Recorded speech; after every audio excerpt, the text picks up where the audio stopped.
It comes from when I was younger, just like wanting more stuff, a lot of external stuff, a lot of success, again, things out of your control. I wanted like circumstances and objects. I wanted success thinking of something I could like, the world could give me rather than something I could give myself. And I look at winning as success. It's kind of one and the same. And there's this awesome quote by, I think, Jim Carrey. And it goes, I wish for the world to realize all of their dreams so that they can realize they don't make them complete. And he's talking about that most people's dreams are very like external, like champions, like they want to win a medal, they want to win a trophy, want a nice car and all this stuff. Then you get it. And when you have everything, you realize this isn't what I wanted. I don't feel complete right now. And I have the amazing opportunity in my life to have accomplished so many of my dreams and realize that there's still a void missing them. The more money I get, the more titles I get, the more I get, it's not filling me up more. But then I discovered that over time, like, it's the effort, it's the journey. It's like suffering through times that I don't want to be at the gym or why I want to quit on my diet, and I push myself.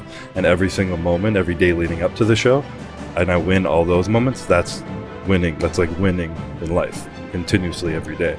And through that journey, being able to build my relationships, not sacrifice them for winning, be able to make myself a better person, not a more stressed out, anxious person, all that stuff coming together, I've already won before I have a trophy in my hands. When I stand on stage, I haven't quit on a workout, I haven't quit on a cardio session. My girlfriend still loves me in the background. She doesn't hate me for neglecting her for the last 3 months of prep. I'm like, I won.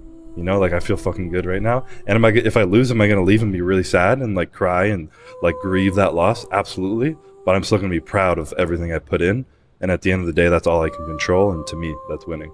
A lot of it. And I've talked to other people who have won things before and myself. And that first Olympia was a test of that. Like the biggest thing I felt was just relief. I'm like, fuck, I did it. It's over. Okay, you can relax. I'm not a loser. I'm not a piece of shit. Yeah, it's like that. Exhale. And then a day or two goes by or a week or something. And you're like, I got to do that again, but better.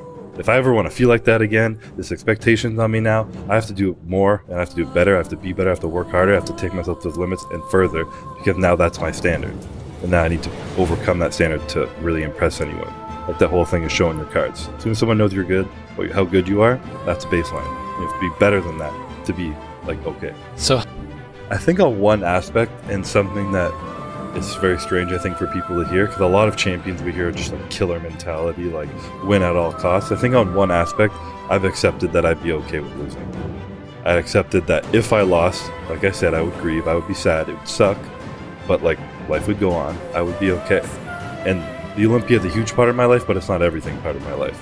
So kind of giving myself permission to fail, in essence, almost give myself permission to try harder. And maybe it's not like that for everybody, but for myself, as soon as I was like, okay, if this happens and I lose, what then? Like I either quit, leave, and move on with my life, or I come back and I try harder and that motivates me for more. But either way, I'm still me. I still have who I am as a person that I'll always control. I have my relationships, the people I love around me, and a lot of beautiful stuff going on in my life. So like, I'm going to be okay. And that really just kind of alleviated a lot of pressure and gave me permission to perform even more. A lot of people are afraid to even try hard, because then if you try hard and you fail, you feel like a failure. But the aspect of being a failure doesn't come from the success in the end. It comes from if you really quit on yourself, or if you don't put in the effort you know you can put in, and you're kind of holding back on your true potential. That's when I think you really deep down feel like a failure, like underneath your soul.